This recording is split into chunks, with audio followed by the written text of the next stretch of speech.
Let's see who we have on our little, on our call today.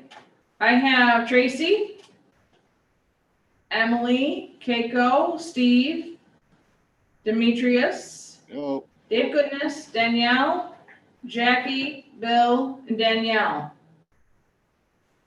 Or Danny from Cayuga County. Who's the 315253? Is that you, Jim? Yes, it is, Amy. Okay, thank you.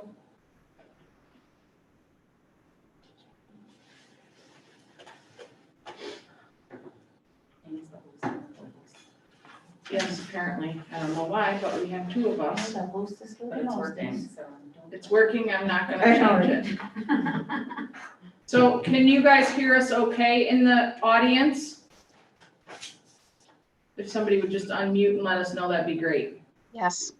Yes, I can.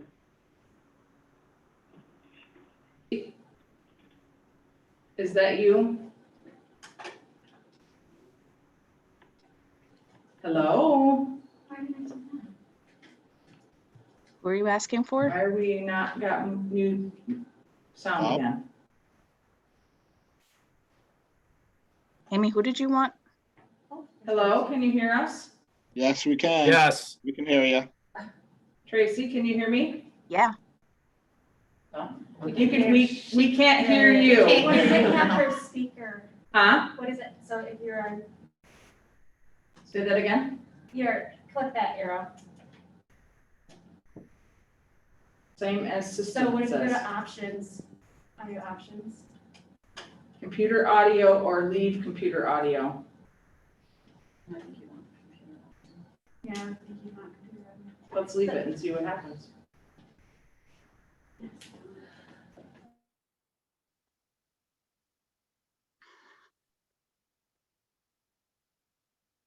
Trace, can you hear me now? Yes. Give me a nod. Yes. Okay. No volume here again. Darn it. Oh, look at the owl panning. There's a plus sign on the side of the owl, Amy. Yep. Does she need to be turned up? I don't know. It was weird that we heard it for a second. It's scary, how are you? Somebody give me a yes or a no. At the Cortland Extension Center, and we're on Zoom. How about a voice? Yes. Yes, we can hear you. No? We It's can gonna hear be you. like wicked loud, I know it is. It's a mute. Yeah, she's not muted. Or, the microphone- Thanks, Emily. For some reason, we can't hear any of you. So we're on the phone with tech support right now. Bear with us for half a second more. Two people entered the waiting room. 2 more people. Very good. Mindy, Perfect. Chrissy Gambetta. Perfect. I hear a noise.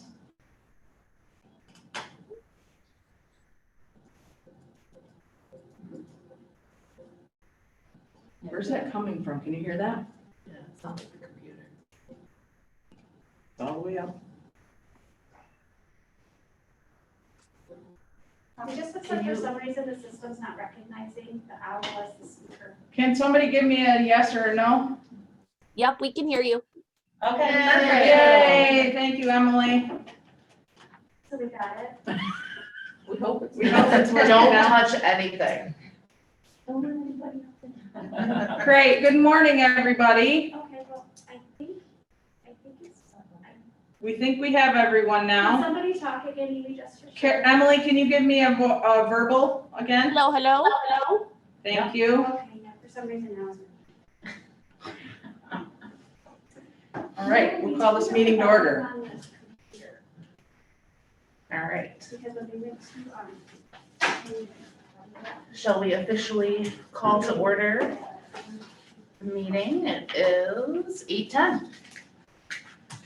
So I think we'll start by doing introductions. Danielle, are you online with us? I see you up there under your name. Yep, I'm here. Okay. We just want to welcome Danielle to our group. She's our new board member. voted by the Cortland County Legislature last month, and we thank her for joining us. We had a brief discussion yesterday, and she's pretty excited to hear more about what we have to offer and how she can help us. So thanks for joining us. Thank you. Alright, so I guess we'll go around the room, see who's in here. Yep. Okay, I will start. My name is Nicole Meeker. I am with McNeil and Company, and I'm the chairman of the board. Carrie Whitmore, I'm with Tompkins Cortland Community College. Jessica Weaver, I'm Director of Insurance Operations for Bailey Place Insurance, and I am the Vice Chair. Tricia Jessic, Director of Planning for Portland County. Yep. Carrie, excuse me, Carrie Knight, MBT Bank Branch Manager. Heather Weinberg, Employment Services Manager. Oh, I'm sorry. That's, Pat Shepherd, Access PR. that's okay. You snuck in behind her. She didn't know you were here. That's okay. Go ahead. Heather. Heather Weinberg, Employment Services Manager, Jan Murray. Heather Burnham, board fiscal. And I'm Amy. Good morning, and thank you everybody for being here. Real quick, we'll go into old business, and I will just mention quickly if you guys remember, we had a job fair back in June at the SUNY Cortland Alumni Arena. It was very well attended by our local businesses. We had 42 businesses. We had almost 100 job seekers, just shy, I think 98 job seekers we ended up checking in. We had 130 people were interviewed out of that job fair, either on site or afterwards, and 28 people were hired from that job fair. So we were pretty excited that we were successful with that job fair, and I just wanted to give you those statistics. But that's all I have for old business. Does anybody else have anything else? Online? On to new business. The first thing we're gonna have to do is approve the meeting minutes for June. And I'm gonna say real quick before we get to that motion, I want to apologize for the giant packet that was sent to you all. There's a lot of stuff in this packet, and I appreciate you all going through it, and if we have questions as we go along, please feel free to ask.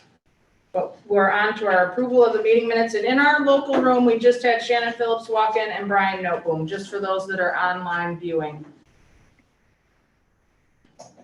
So moved. Thank you, Demetrius. I'll second. Thank you, Nicole.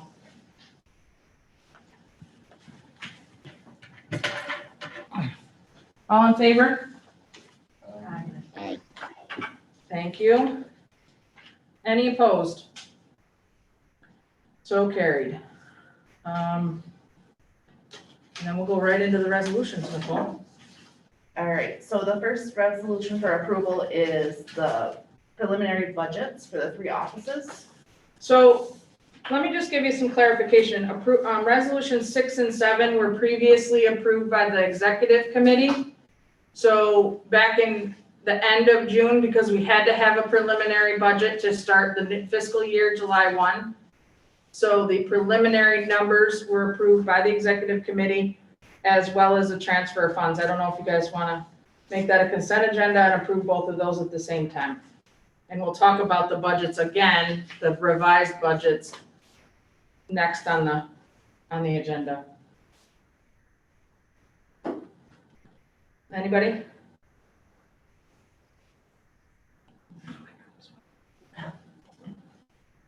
I need a motion. Go ahead. Motion to move. Thank you, Brian. Second. Jackie. Jackie? Yep. All in favor? Aye. Any opposed? So moved. All right, go ahead, next one. Next resolution is to approve the transfer of funds. And again, that was previously approved by the executive committee. Motion, Tracy. Thanks, Tracy. I'll second. Thanks, Jessica. All in favor? Aye. Carries. Moving on, the next resolution is to approve the 2021-22 WIOA budgets for the offices.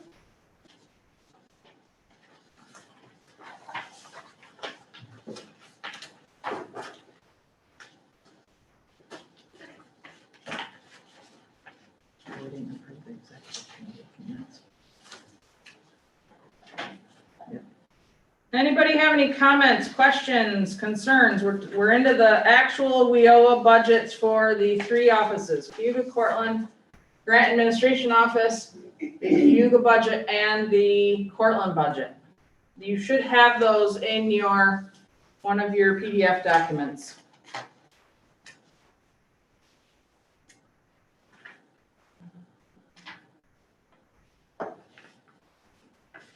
Are there any major changes from last year that are notable? There are, other than we were allowed to carry in all of our carry-in money that was unspent from 2020, right? Yeah. Yes, from PY 2020. So instead of carrying in the percentage, we were able to carry all of it in due to the pandemic. That's fun. So those numbers are a little higher, the carry-in numbers at the top of the budgets are a little higher than normal. Yeah, Those so tend now, to go into programming, right? yes. Yep. Anybody else? Demetrius, you had some questions with the executive committee. Do you want to address those? You, Heather, do you remember? I don't. I just had concerns with the disparity in the wages, because, both agencies do a very good job, but I just saw that there was, I don't know if it's the legislature, each county having a different budget, but I just saw the disparity in wages. Okay. Do you have a question, Jim? No, I was Okay. just- So to address Demetrius's comment, I will say there is a big wage disparity between Cortland and Cayuga. In Cortland County, and Trish can attest to this, every board meeting that I attend at the county level, I am constantly pushing to increase wages countywide. So both offices work for the counties. So their civil service rates are different in Cayuga County, Onondaga County, Broome County, Cortland County. Cortland County in our region is one of the lowest paid regions or counties in the region. So when I came on board and started talking with the legislature, that was one of my biggest pushes was succession planning and wage increases for everyone, not just our department. So with that said, after our executive committee meeting, Demetrius, that we talked, I brought that back to our legislative committee, and I wanted to bring it up at today's meeting with our local board and have this discussion, this very discussion. The county is now in process of reviewing management wages. They know that they're having a hard time attracting qualified applicants for positions. So they're having somebody redo the management wages. Soon as that study's done, they're going right into all other employee wages. So those wages will come up. I don't know how much. But I want the board to have an open discussion about what their feelings are about this. So that's the background. Any other comments on that?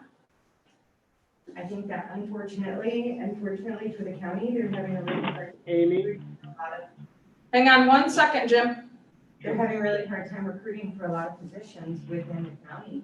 And I think that highway is a huge example of that, how it directly affects the taxpayers who may or may not have clear roads for the winter because they literally cannot hire positions. It seems like, and I mean, you would know better than anybody, Amy, that there's a lot of more opportunities for individuals to find work.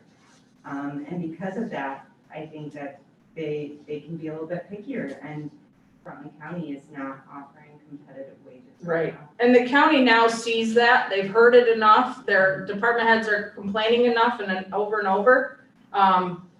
The sheriff's department is another very big example of that. They're down 9 officers right now in Cortland County Sheriff's Department.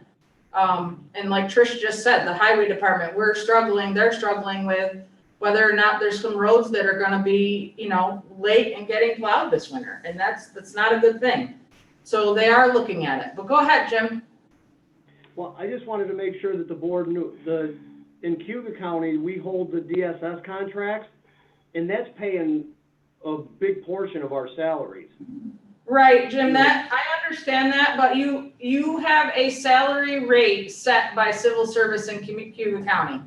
You're going to get paid that salary regardless if you have that DSS grant or not. So if DSS pulled that away from you guys, you're gonna get that hourly or annual salary no matter what. The board would have to, or the WIOA budget would have to cover that salary 100%. You know what I'm saying? Okay, all right. So it's a civil service regulation or county and a county regulation at the same time. So. And every time there's an opening in Tompkins, I'm really afraid that someone on our staff is gonna jump ship. Right. So we have, if you look at, I mean, I've done a couple salary comparisons. We are by far and above the lowest paid the employment training specialists in our county, across many counties. As far as starting salaries go, we have our titles. I'm looking to try to change the titles of the staff at the Career Center and make them workforce development specialists instead of employment and training specialists. That will help move their salaries a little bit. But I think it's important that I want to make sure that we all understand where we're at, and the board ultimately, it's your money and you get to tell us, where do you want to see it spent? Is it going to take money out of the program line for constituents? Of course it is, but it's not going to happen tomorrow. That's the other thing you guys have to understand. This process isn't going to happen tomorrow, probably won't happen in this program year budget. I'm going to push because they know it's coming, and I talked about it in our budget review, but it probably won't happen in the budget that you have in front of you. It's not going to be significant either. You guys have to understand that the county is not looking to significantly make increases. They're not going to jump 25% for everybody because they simply can't afford to do that. So one thing, Amy, that maybe somebody on this board too would have some good suggestions for is when I've heard it asked by legislators in committee meetings and less full ledge meeting, is they're looking for suggestions. What can we do? Like spot bonuses for new hires or an annual bonus, something that they could do now. right, Because they recognize too, that this is a long process that they're gonna have to go through to do the study, pass it through legislation to increase raises. So how can they solve the issue right now? right. So, if anybody has suggestions that they could share with you, I think that there'd be some legislators that would be open to hearing them. Did everybody hear that on the call?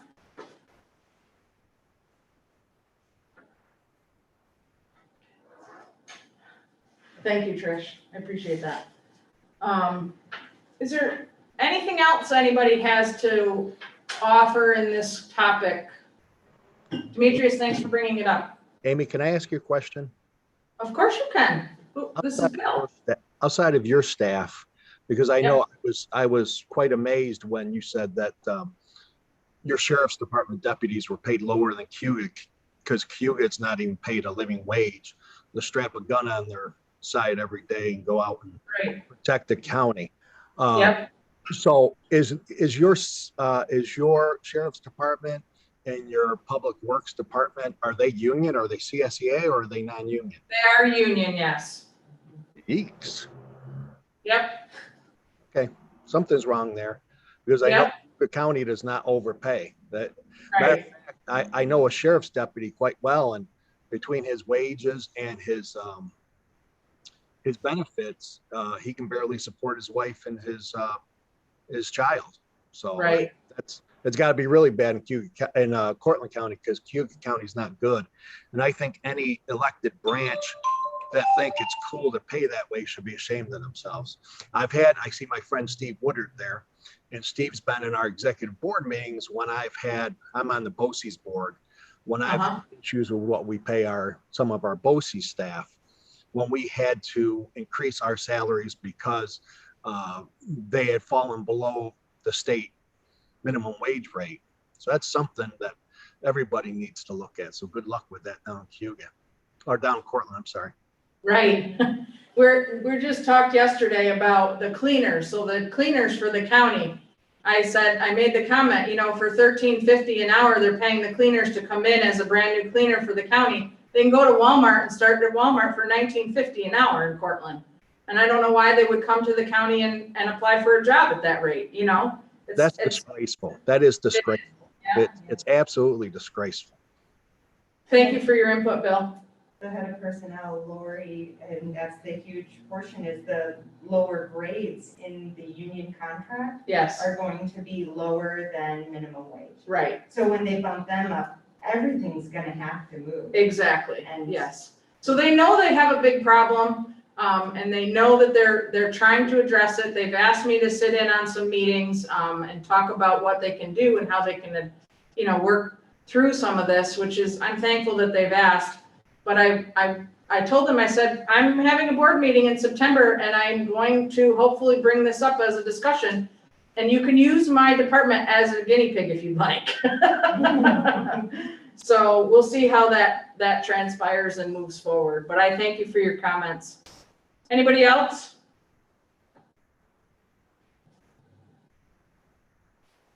If not, we need a motion to approve the 3 budgets, the WIOA 2021 budgets for the 3 offices. A motion. Thank you, Nicole. I'll second. Thank you, Heather. All in favor? Aye. Any opposed? So moved. Thank you. The next resolution is the approval of increasing the training cap and policy.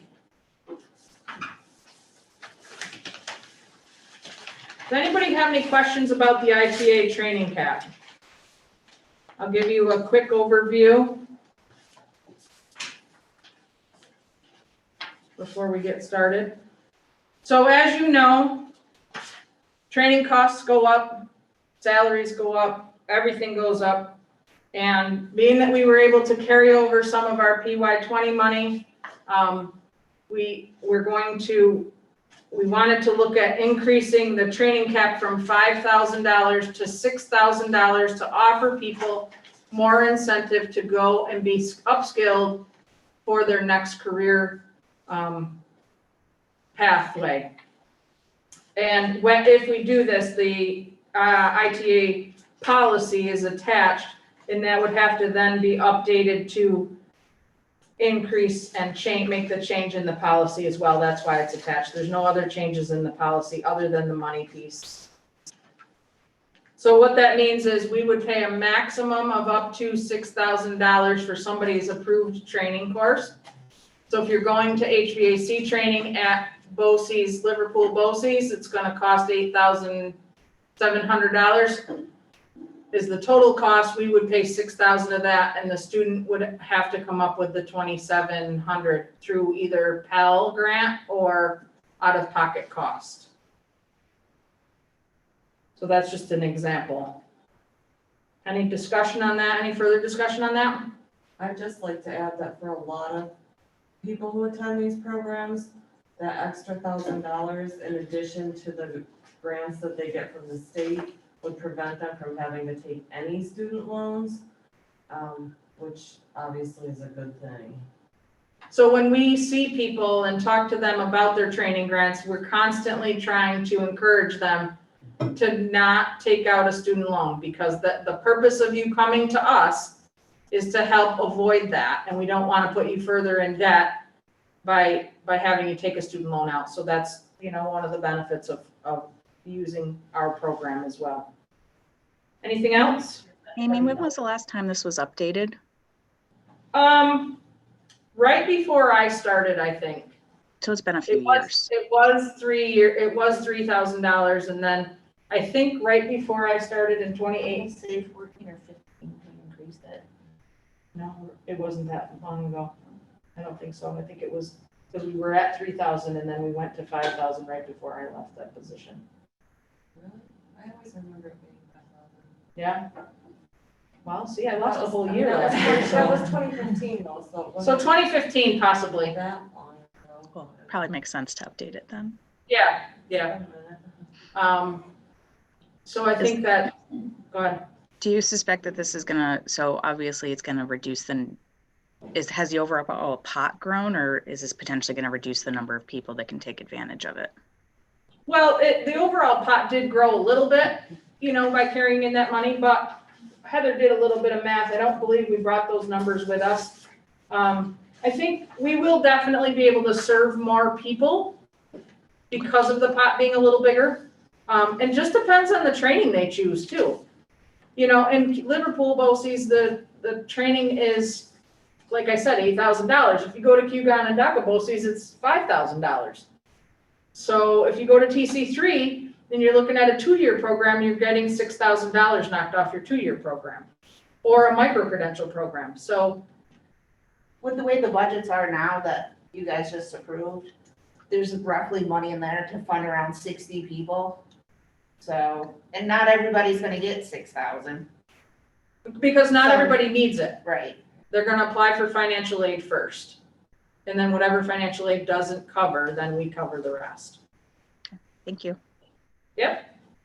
Thank you for asking. Anything else on that ITA policy?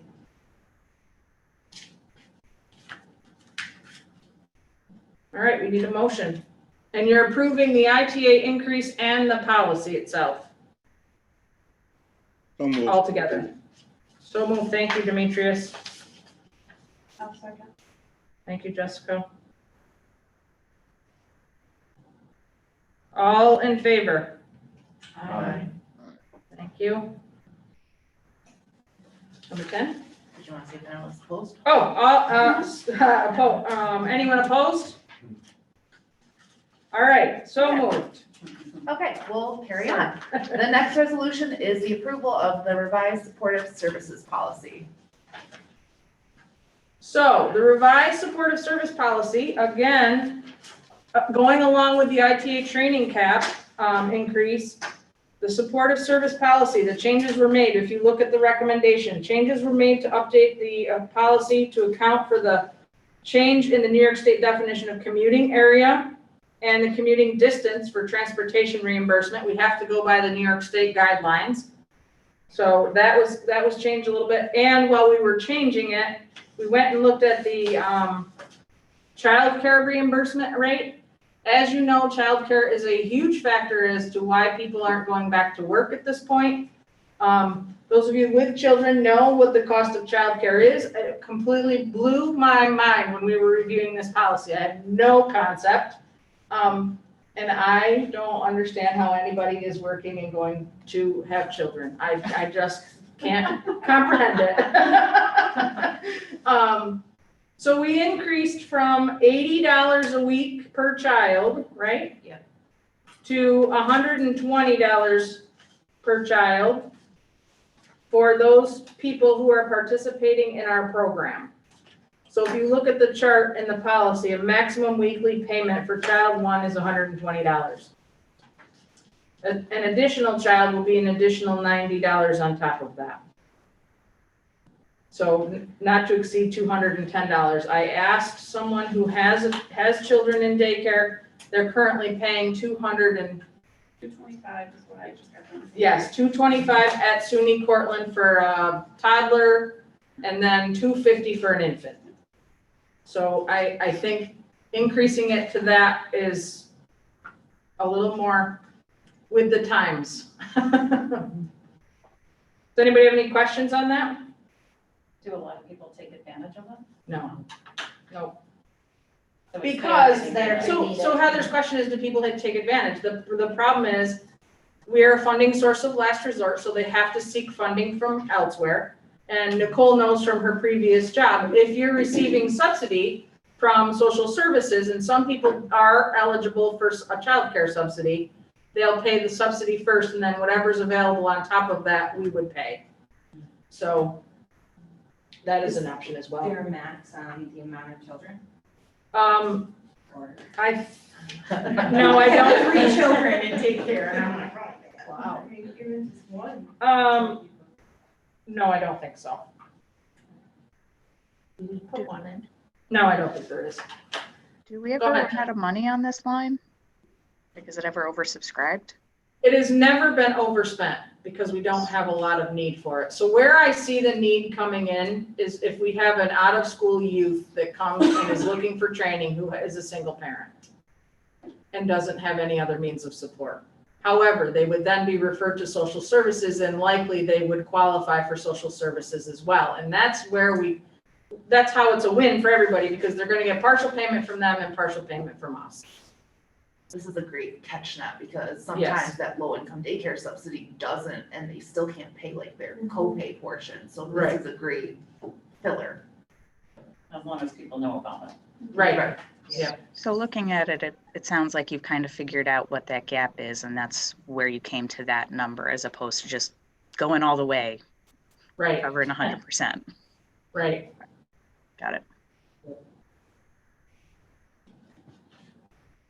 Any other questions? And this is probably a silly question, but this is only for individuals who participate in the program. Correct, yes. They have to be enrolled and participating in a training program, yes. Do you guys like advertise the program through? Funny you should say that. We're gonna get to that spot next. It's somewhere on this agenda, yes. Yes, so we'll get to that. Remind me, okay? So supportive services policy, we need a motion to approve. I'll make that motion. Thank you, Jessica. One second. Thank you, Heather. All in favor? Any opposed? So moved. Next is the resolution to approve the approval of demand occupation list. All right, so the demand occupation list is, this is 11, there's 12. Do I not think 12 for myself? So the demand occupation list is an exercise that has to be done when I'm working on the local plan. You all received a copy a few weeks ago of the local plan and the demand occupation list. I worked with our other 2 regional wood directors in Onondaga County and Oswego County to come up with the demand occupation list for our area, along with research and statistics out of Syracuse in the Department of Labor's building. So that demand occupation list is in front of you. It was made part of your packet. It's something that is a task that somebody with a research and statistics background, God bless them for being in that field, because that's a lot of numbers. I think we've increased almost everything from that was a low in demand area to either medium or high for our 2-county area, as well as the region too. Because as we know, everything, we're really kind of looking at everything as being in demand since the pandemic. Any questions? Amy, I just have one question about that list. Some of the occupations are shaded. Yep. Is that significant? The reason they're shaded is because that's where changes were made Okay. by the Department of Labor. And their final report has not been loaded, and they can't make that load until we've all approved it. Gotcha. Yeah. Anything else? Any other questions about the demand occupation list? If not, we need a motion to approve. A motion. Thank you, Nicole. Need a second? Second. Thank you, Brian. All in favor? Aye. Any opposed? So moved. All right, resolution, we're on to resolution number 12, Nicole. Approval to authorize the WDB board and local chief elected officials to execute the WIOA local plan. So as I said, the local plan has been written, it's been reviewed, it's been put out for comment. You all have got a copy of it. A couple of weeks ago, I actually just got it back from Department of Labor and it is ready for signatures, electronic signatures. So this resolution is a required administrative piece that says that the Workforce Development Board Chair, as well as the 2 local chief elected officials, will now be able to sign that document. Any other comments on that?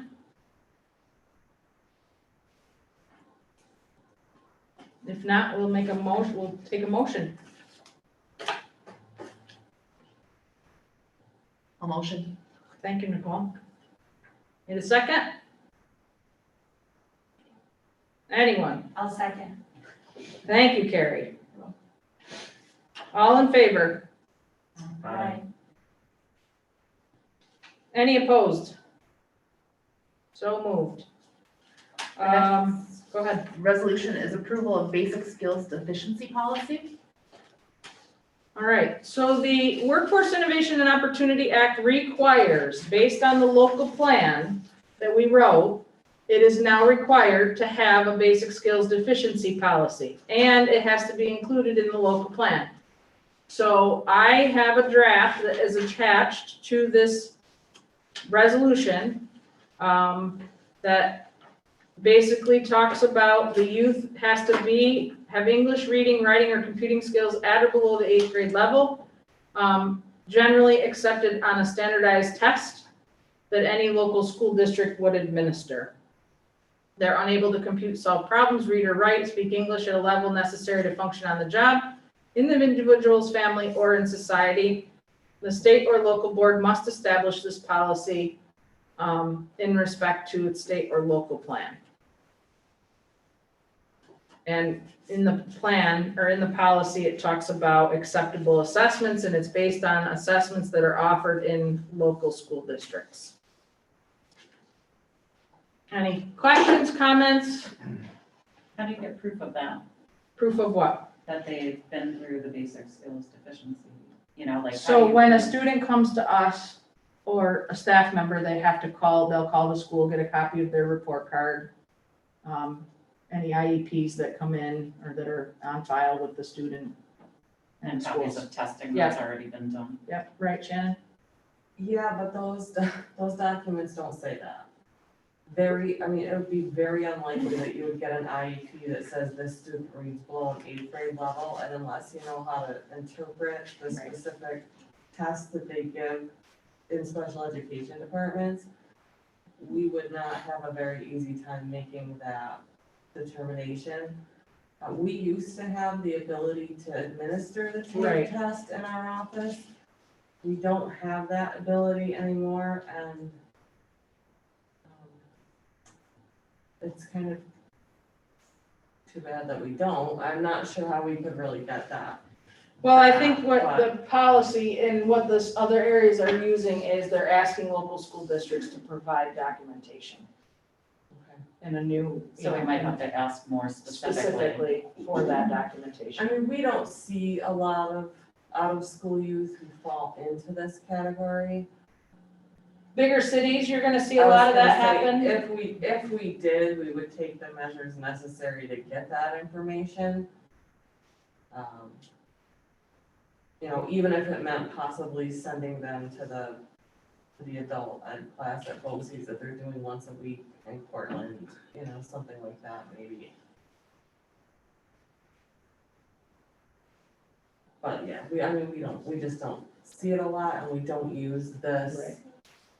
Because the only time this matters is if they're also low income and we're going to enroll them in the program based on the skills deficiency and the low income status. Low income status, right. So, yeah, And it's not a It's huge rare that we would deal. ever do that. Yeah, it's not a huge deal, but For For areas our size, it's not, it's required policy, again, by New York State, because they require 9 million policies. And we'll have lots more coming to us in December, as I have recently found out. But If it's, we encounter this situation, we find a way to make it yes. work. And with our program monitors, they're always good about answering questions and having, easily understood answers for us. Who's the test administrator? The school, likely the school, district? yeah. Yeah. Is there somebody from the school district that sits on the board? No. School districts? Steve Woodard is from OCM or Cayuga Onondaga BOCES. Okay. Yep. He is the, Steve, are you there? I am here. Yeah, I apologize. Yep, Director of Adult Ed? I'm the Director of Career Tech Ed and Alternative Ed at Cayuga Onondaga BOCES. And formerly Adult Ed. Correct, formerly Adult Ed. Okay. Yeah, so he is also a member, so. Any other questions on the basic skills deficiency? If not, we'll entertain a motion to approve that policy.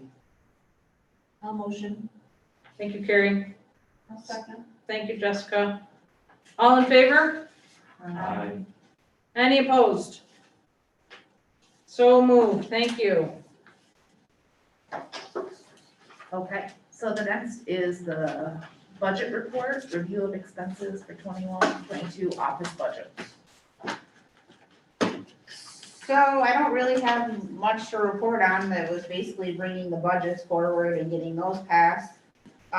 We're looking at 1.3 million in WIOA funds for these three budgets. We carried in a little over 400,000 from last program year. I think we've put considerable money into the training programs. We've already started off this year, with some pretty good enrollments between the two offices. Cortland's already got 5 enrollments. Cayuga has around 7, so we're starting off good. I think the big thing that we're gonna have issues with maybe is the youth out of school and trying to spend that money, because we're carrying in about $470,000 in youth money.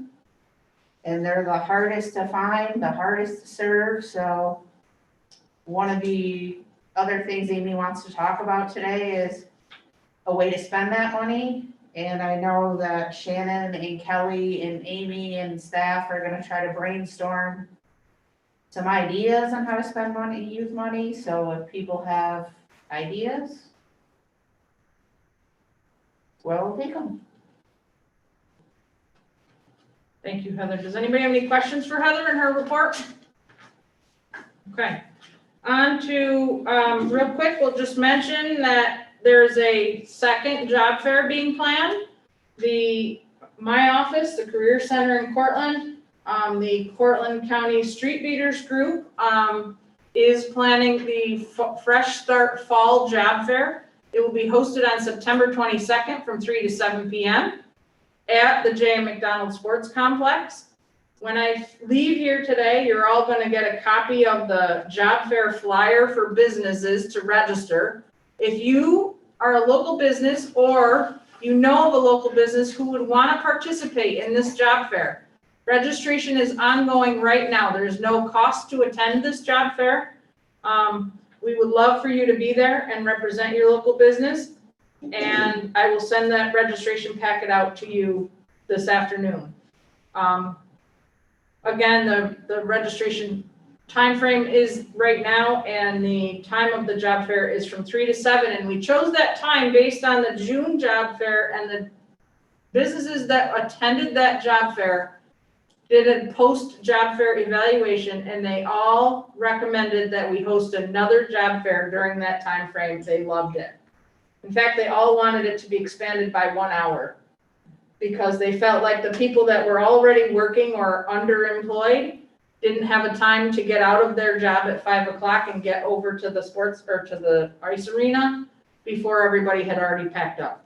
So we expanded it by 1 hour. We're having the job fair until 7, in hopes that we could catch some of those underemployed folks. So that's that.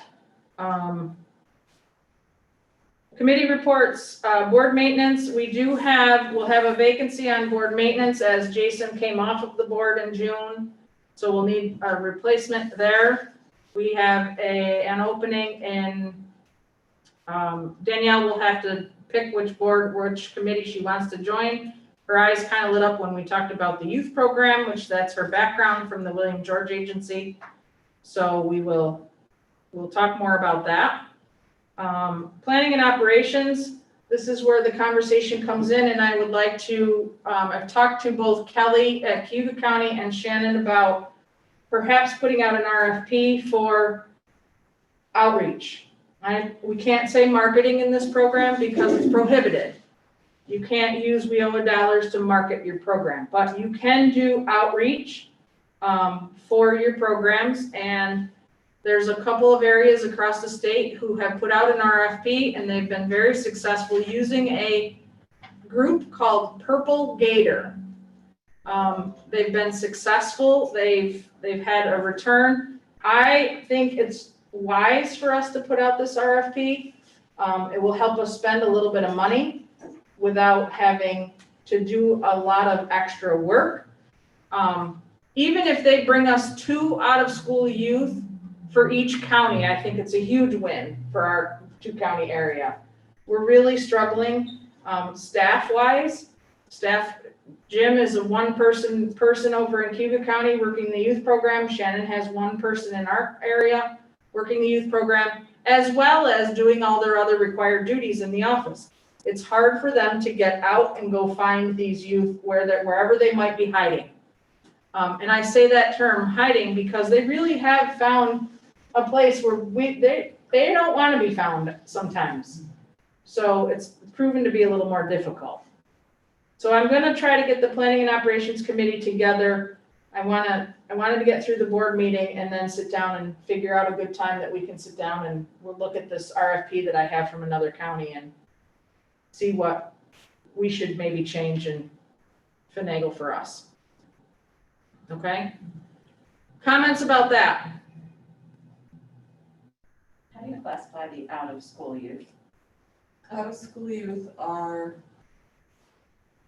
kids between the ages, I'm gonna call them kids, but ages 16 through 24, who are not currently enrolled in a recognized credit-bearing education program. So that would mean typically that they are kids who have graduated from high school, kids who have dropped out of high school. In some cases, they're kids who have enrolled in like BOCES programs because they're non-credit bearing, even though they produce a certification, but typically not. So really anyone we're looking mostly at high school graduates who left high school with the intention of entering the workforce and don't know what they're doing, or kids who have left high school and have started college and halfway through the first semester say, oh my God, this is not where I want to be. Or kids who have dropped out of school, have not finished high school. And these individuals need to meet a specific income criteria? No. Yeah. There's only income criteria attached to very specific additional barriers. So like Amy was talking about the basic skills deficiency plus low income is a qualifying factor. Being an English language learner plus low income is a qualifying factor. We typically don't see those kids. Most of our youth now are enrolled because of a documented disability. Try to go over the list in my head and think about. Foster kid, pregnant parenting youth. Pregnant and parenting, disability. Homeless. Foster care, homeless. Those are the big ones, and we don't see a lot of foster care.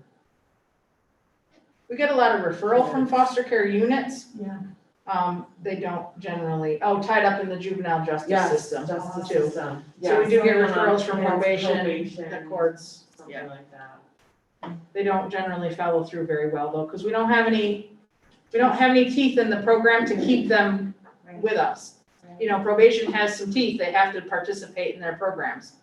I mean, it would help if they added that as part of their plan, but they don't. Well, they don't want the first time the kid doesn't show up to us to send them right back to where they were, it's why they Exactly, don't want to right, add it to their plan. yeah. We've talked a lot about that. What is the age limit? 24, 16 to 24. Thank you. You're welcome.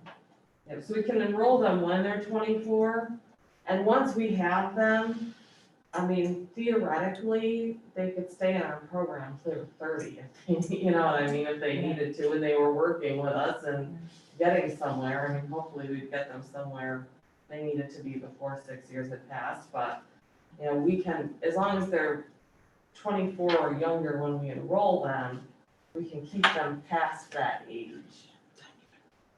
So what would you need from us to help with the outreach?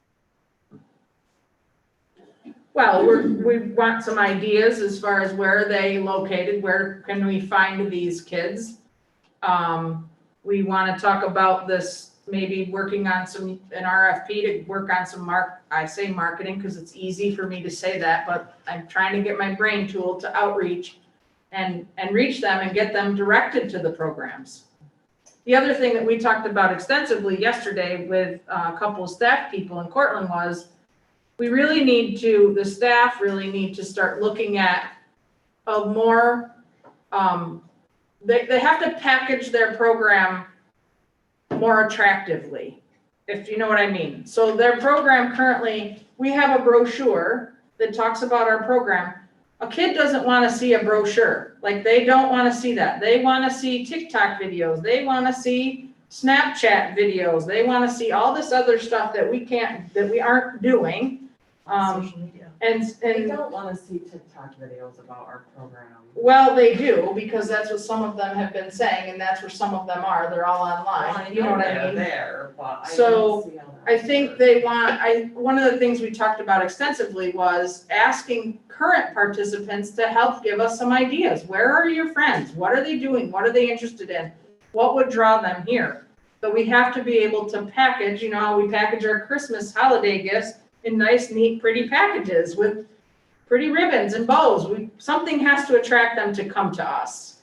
Well, and a lot of the problem too, I think, and this is just like anecdotal observational information, is that a lot of kids in that age range who are out of school and are working, they're working 2 jobs, you know, to try to make their rent payment, a car payment. And what we would like them to do is get on a career path, but they're not in a position where they can quit working those 2 jobs to pursue training, even if, you know, in 10 months from now, when they finish a BOCES program, it's gonna substantially increase their earning abilities. You know, that's something that I think a lot about, and Amy and I talked about statistics, you know, the number of kids in that age population in the county, what is it? How many of them are or aren't employed? And if they're not employed, those are the ones that we really need to find.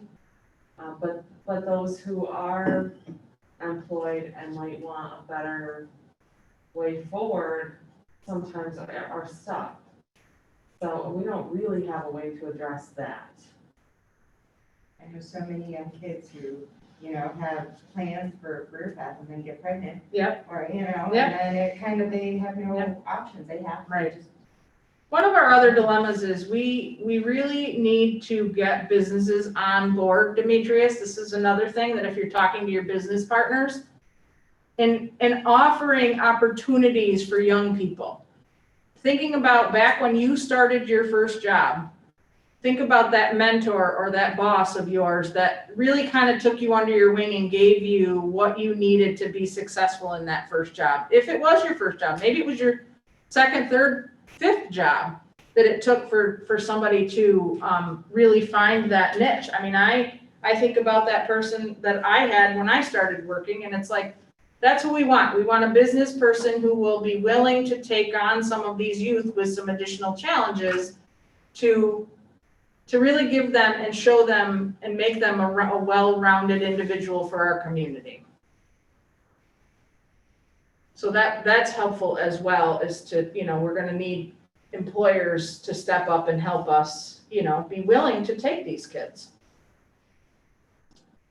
Is that like a mentoring program offered? Is that kind of part of this? It could be part of this program. Formal mentorships are difficult to develop. Yeah.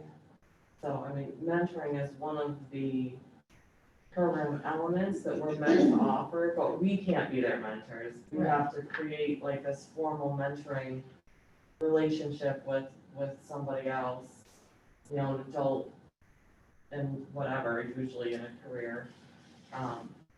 But it has to be sort of formalized. And honestly, we have not done that in all the time that I've worked here. Sometimes it seems like, and again, I've worked in my own local rural community, you know, just participating in things like, you know, the fire company or women's auxiliary, and you work with, or you meet kids that are kind of have a rougher background and don't have a direct clear path.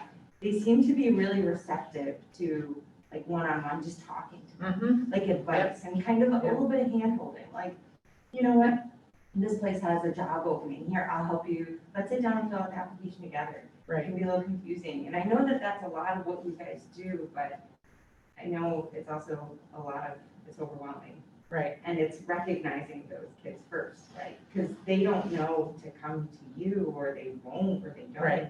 Right. So is it that Purple Gator, like would they? That's what they do. They advertise and they talk about the program and the career centers and what's available to them, and They do that. Yep. Yeah. If I had, I don't know how to make the audio work in this, not audio, but I'll send the link out that they did a press release for this county that used Purple Gator to promote their programs. I'll send that press release out to everybody this afternoon so that you can just see what they, you know, some of their marketing pieces and that kind of thing. So you just get an idea. But yeah, I mean, that's important too. I think we have to really look at, one of the things Shannon and I talked about is, I think we're gonna need to start looking at maybe getting into the schools sooner. Our program funding doesn't allow us to get in and spend a lot of money on in-school youth. And that's where we really need to be right now, is getting them a little bit younger, getting them before they walk out the door in June. You know, I think that there's so many misguided, misdirected, undirected kids that don't really know what to do. Come January, February, and then all of a sudden May is here, and then blink an eye and June's here and they're graduating, and now what do I do? Mom says, I gotta go get a job. And they really are clueless. Are you guys allowed to get like a list from school counselors from local high schools? They have a good rapport, both Shannon and Kelly and Jim and Katrina have a good rapport with the guidance counselors at the schools. What I'm working on trying to do is get some additional funding outside of WIOA to be able to spend some of that money on going into the schools and making, and you know, getting to know those people and like having office hours, if you will. Go see Katrina, go see Jim on this day every week or every once a month. They're gonna be here and talk to them. You can hold their hand while they're gonna be in the school Yes, anyway. yes. Yeah, Yep. and if the seniors have 3 study halls, there's no reason they can't meet with somebody from our office 20 minutes a week. Something like, you know, Right. something like that. Right. Amy, if you need a contact, I have a contact at the Central New York School Board Association, which has contacts to all those guidance counselors to any school district in Central New York. If you would like that contact, let me know. That'd be great. Thank you, if you don't mind sharing it. Thanks, Dave. Anything else on, that's, I think it would be important for us to, look at, once we start talking about the youth RFP, we can move into, our youth advisory group, talking about where and how to move forward. Yes. It's Jim. Yeah.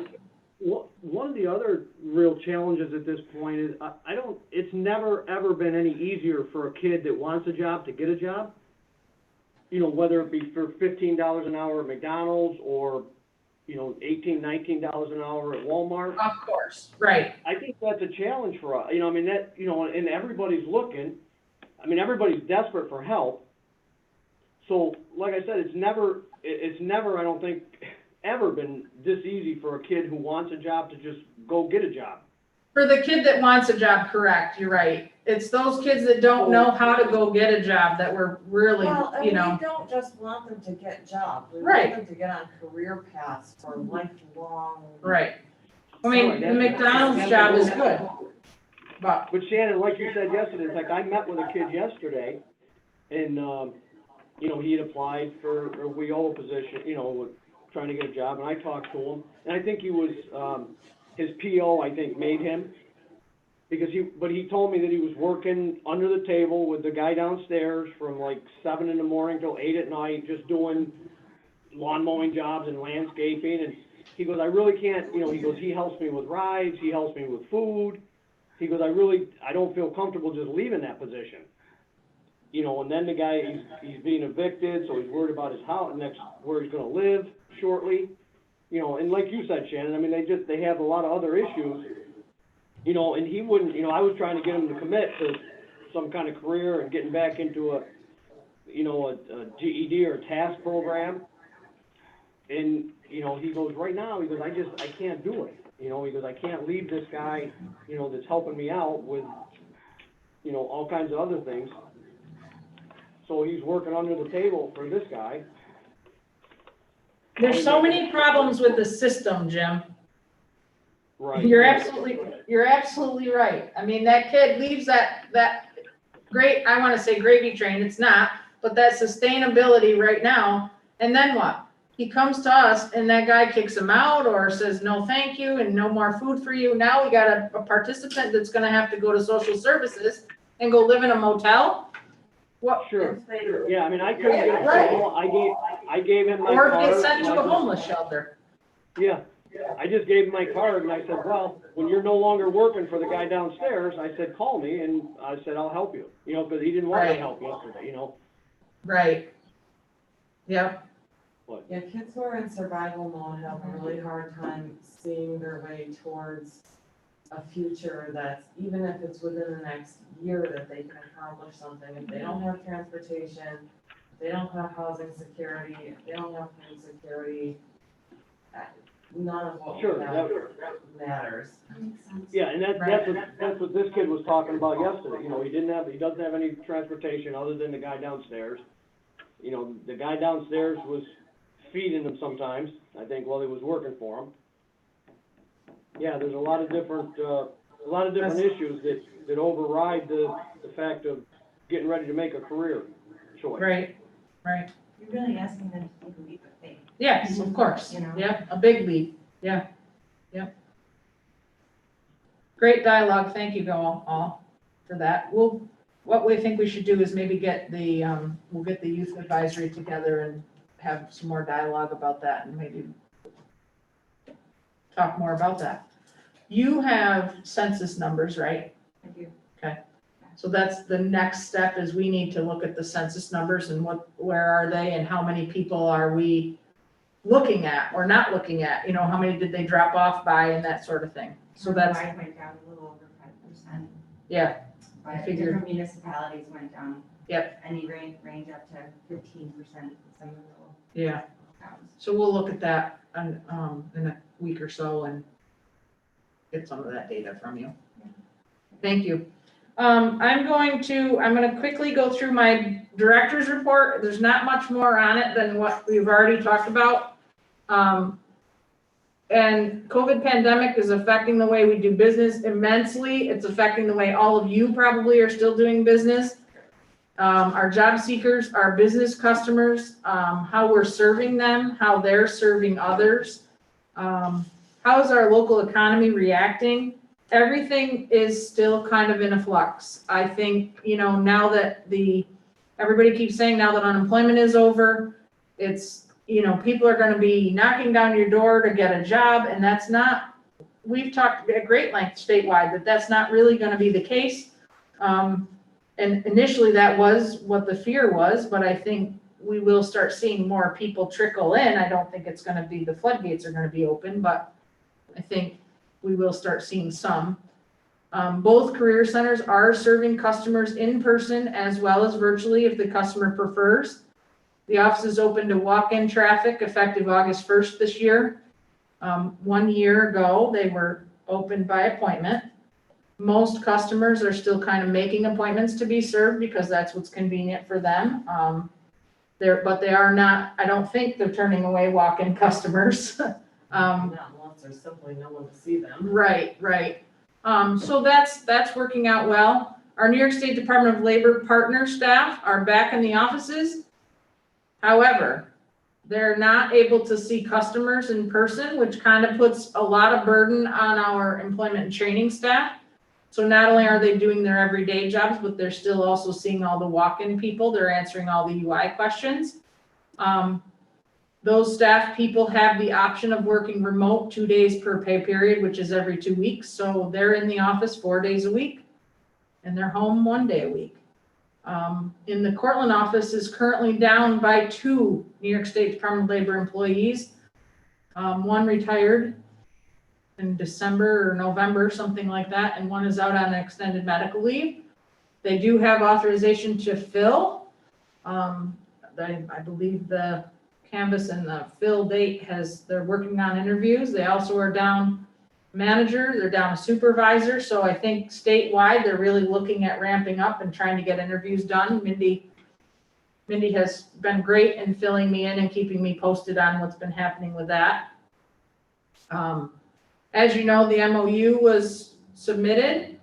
That is another 4-year requirement from the state and it was due this year. So that's been sent in. I'm waiting to get it back from the state for approval so it can be signed.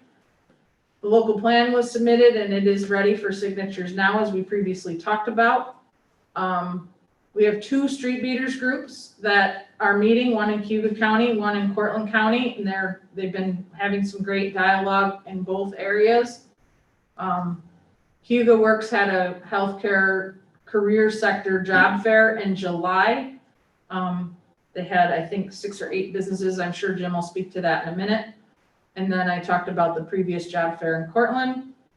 The summer program went off this year hopefully without a hitch. I'm going to say without a hitch because we really were able to run it and serve kids this year in work sites without having to do virtual programming, which was a win for them. And I'm sure that the directors will talk about that in their report. The NIATEP Fall Conference will be hosted virtually this year in October. I invite each of you to reach out to me if you think you would be interested in attending any part of this fall conference. There are several items of interest that NIATEP puts out. They're a great group with a lot of good information. I'm going to forward the NIATEP newsletter to the entire board this afternoon so that you have the newsletter. In the newsletter is a page that talks about subscribing to their mailing list so that you automatically get their newsletter and information on their upcoming trainings and opportunities. I think it's valuable for anybody that works in a local business to be on their newsletter mailing list because they do offer training to local businesses in a variety of topics. One of those local topics, and I will,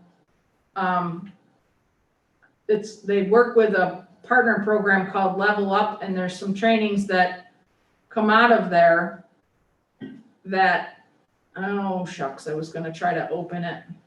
and send it to you or hear about it. They're doing a mental health series training, and how mental health has affected job seekers, how it's affected employees over the course of the last 18 months. That's in there. There's some dealing with how to deal with folks who've been incarcerated, how to handle those people in applying for jobs. So that training is coming up through that Level Up and NIATEP. And if anybody is interested in that stuff, or they want to attend any part of the NIATEP conference, please reach out to me. We do have some funds available to help defray the cost of those events. Okay? Does anybody have any questions of me other than beyond what we've talked about today?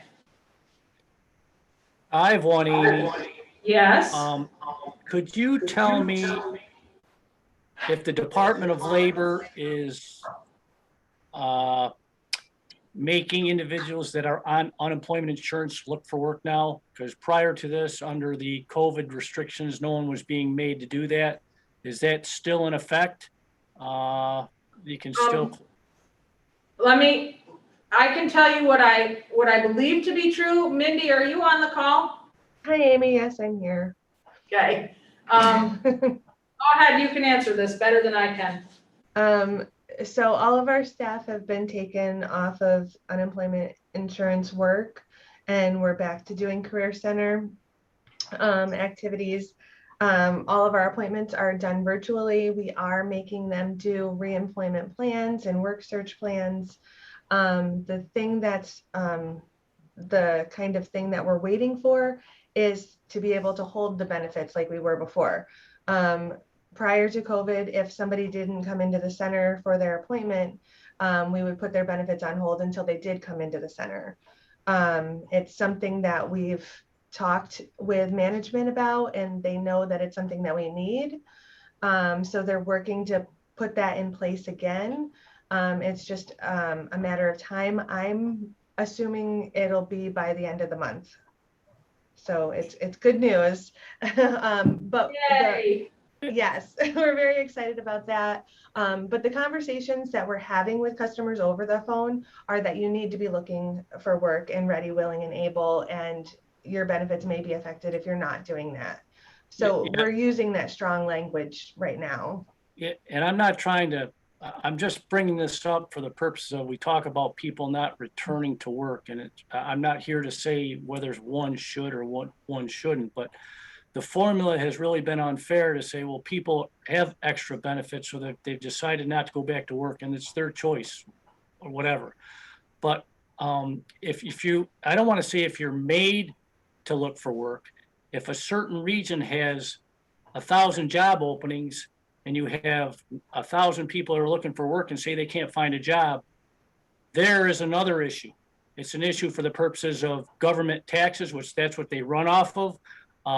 There's all kinds of community benefits from that. And I'm not saying anything that somebody doesn't know. Again, I'm not trying to force anybody into a rabbit hole that they don't want to go in. I'm not doing that. But I'm just saying, I was just curious for my own mindset, because that's going to be an issue going forward. Yes, and we've actually gotten a lot of phone calls this week, because this week is the end of the PUA benefits and the extended benefits, and customers are receiving emails and text messages saying that they're no longer going to be receiving those extra benefits.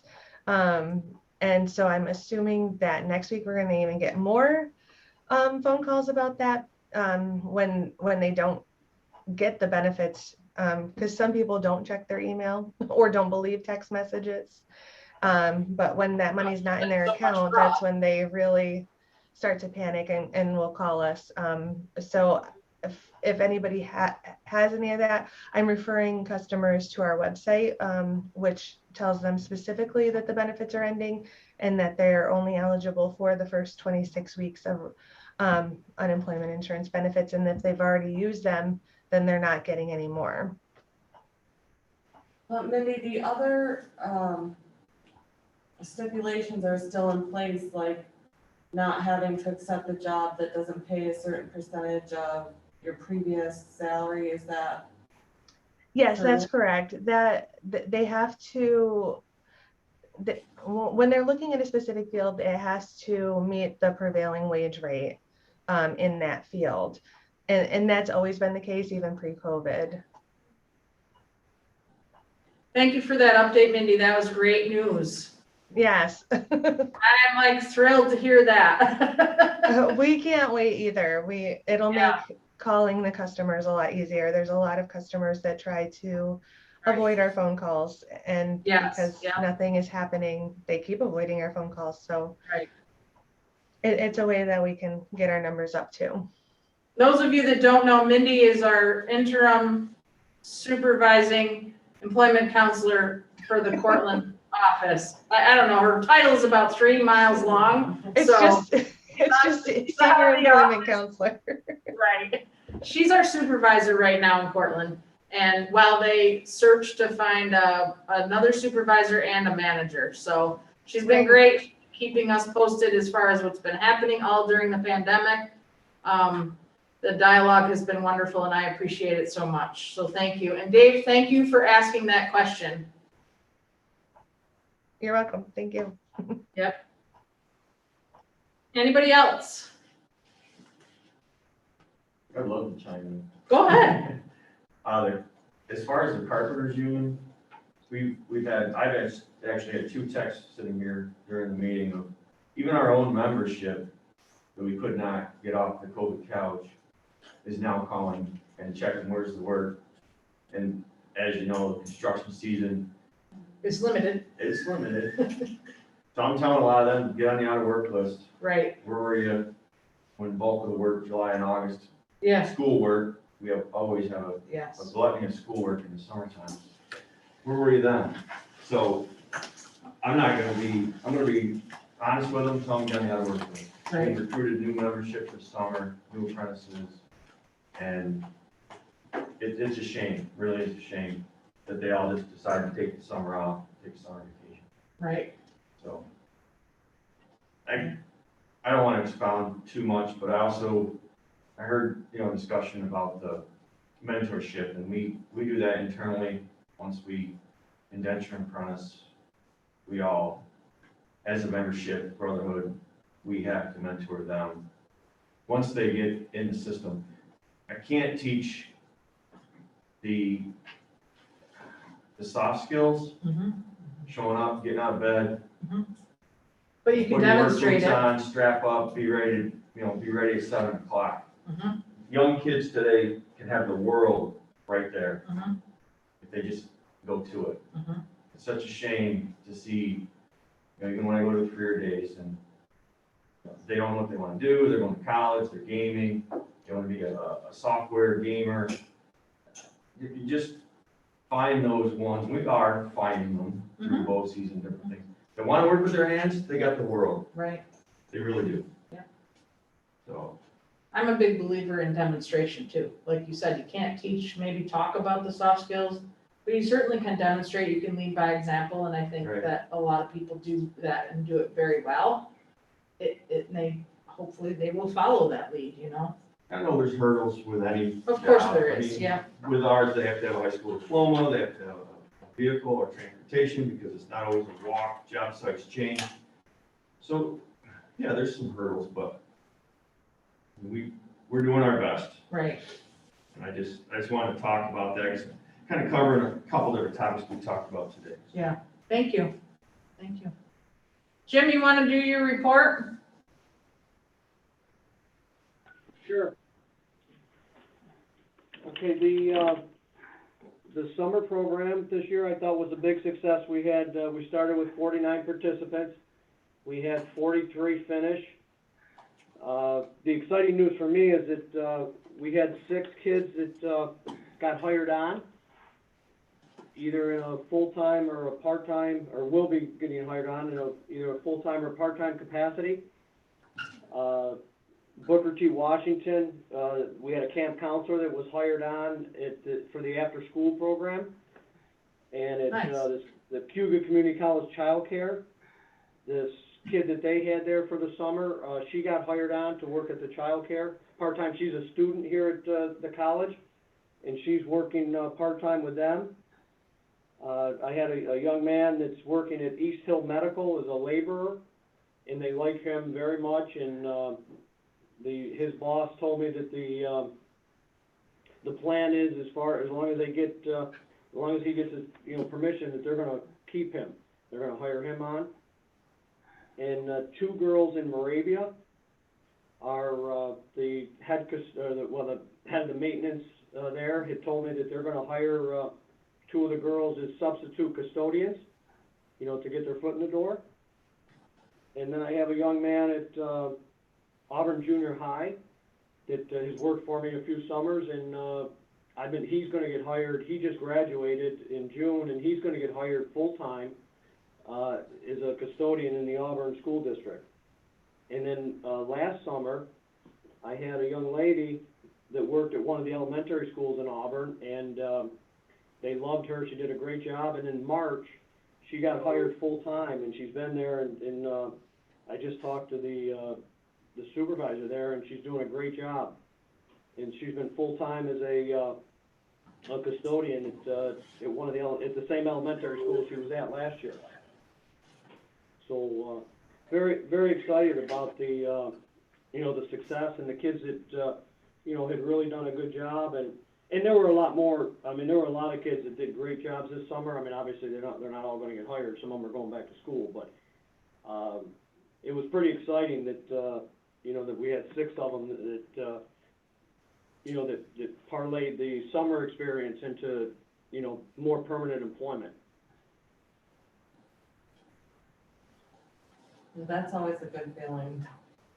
Yeah, that was good. And then I have, probably this week, we'll be done with our summer money. And then we get an FS grant, a Youth Employment Project grant from DSS for $17,000 to extend some of these TANF kids.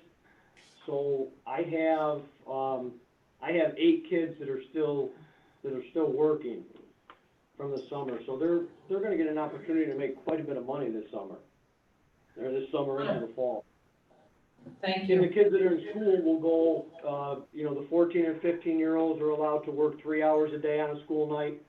The 16 and 17, 4 hours. So, the hours will come down, but they're still going to be able to work 15 hours a week, or possibly 20 hours a week after school. And that's the benefit of the program. Good job. Thank you. Okay.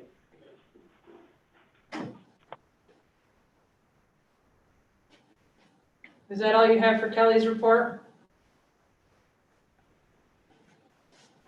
I'm sorry, I didn't know I was just gonna talk about the youth, but I can go over, you want me to go over the whole report? She printed it, right? Or she typed it? Yes. What we'll do is we'll just include it in the minutes for the next meeting, like we usually do. You got highlights? You wanna give some highlights from it? Well, yeah, they have, classroom training. There's, 9 people enrolled and 2 in process. 5 total participants, 4 adults and 1 dislocated worker. Total cost for the 5 with 3 terms is, $20,536. Good. In the KSAC, we have, 3 participants right now, 3 adults. Total cost for the first 3 modules was $6,300. We have 1 participant currently in CNA training at a cost of $1,400. And there's 2 participants, they're both dislocated workers in the CDL training. And the total cost for the both of them would be $9,000. And we currently have 1, I have 1 WIOA youth working. They started August 23rd. They're working with the maintenance department at the Cayuga County Building and Grounds. And that young man started there August 23rd. Good, And okay, he's doing very well at this point. good. Thank you. You're welcome. Shannon? You wanna give your director's I report? do want to. The job fair, we invited 185 businesses. We've only had 16 RSVPs as of yesterday, so this afternoon, Rich and Katrina and I are gonna divide up the list and reach out personally to the businesses on the list with either phone calls or emails, to try to get them to register sooner rather than later.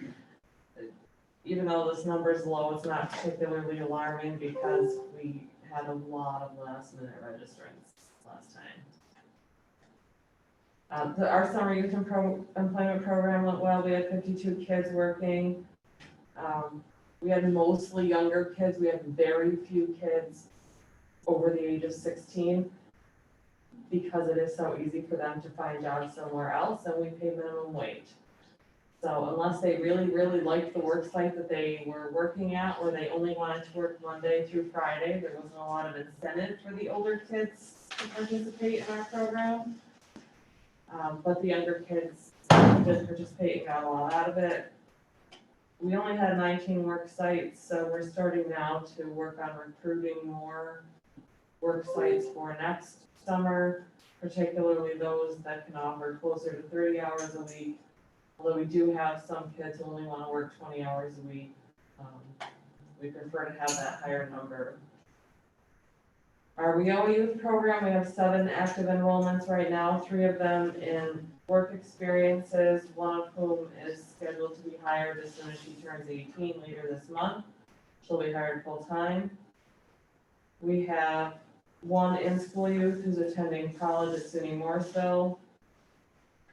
1 in unsubsidized employment who's receiving some supportive services, and 1 that just started LPN training. We recently submitted a grant to the Cortland County Youth Bureau to do some of that outreach to in-school youth that Amy mentioned. We should know about that funding at the beginning of October. We're asking for staff time and some more appealing promotional items that we can't purchase, but we could purchase with money outside of WeO funds. So I'm fairly hopeful about that funding coming through because from what I understand, they don't get a lot of grant applicants, and after filling out the application, I understand why. It's quite arduous. We have 6 adults in training.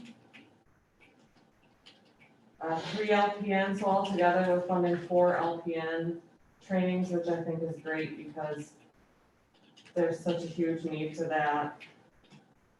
1 finishing up office tech, 1 finishing up paramedic, and 1 just started electrical tech. We're getting a lot of requests for CDL funding from people who have barriers that may prevent them from being successful in that field, so that's been a little bit tricky right now. But, you know, we try to fund as many people as we can in a responsible way that have a good potential for long-term employment. Our website continues to grow and thrive. You know, we've had 243 unique visitors in the past month, which I think the word's starting to get out. That is a place that people can go for resources to get more information for both centers. And we've served 70 job seekers in the past month, which it may not sound like a lot, but considering that there's only 2 ENT staff and I typically don't see customers because I'm doing administrative things, I think that that's pretty good. Good. Nice. Thank you. Thank you, everyone. Before we adjourn, I have one last. The executive committee minutes did not get approved at the beginning with the regular minutes, and I apologize for that. So I do have in your packet was the executive committee minutes from June 30th, 2021, where we talked about the budgets and then the transfer of funds, the resolution 6 and 7. So we just need a motion to approve those minutes. If you don't mind. Thank you, Demetrius. I'll second that. Thank you, Jess. I really appreciate it. I really appreciate all of you staying on. I knew this was going to be a longer than normal meeting, because we did have such a huge agenda this month. That's generally what happens in September. All of our busy stuff happens. We also had the MOU and the local plan and the demand occupation list, which is an every 4-year term thing. So the next meetings won't be necessarily as long. I do want to thank Tracy Verrier for her time on the board. I know she's logged off, but Demetrius, if you see her, share that, or Jim. Thank her for her time on our board. She has accepted another position with another agency, and she will be leaving us, I believe, Friday. So I thank her for her time and her input. Her information and input was very valuable to us while she was here. Her interim successor will be Danny, and she was also on the call today. She just was not introduced. She logged in late. I'm not sure. She and I are having a meeting this afternoon if she will be joining us as a board member, an official board member. So we'll see how that conversation goes this afternoon. Danielle, Chase, I want to thank you for being here and holding strong with our first full long board meeting. Thank you for your time. And thanks everybody else for all your time. I do appreciate it. Jessica's good now. If nobody has any questions, comments, I'm gonna make a motion to adjourn the meeting. So move. Thank you. Need a second? Thank you, everybody. It's nice to see you all. If you have any questions, please reach out. Bye-bye. Bye-bye. Bye.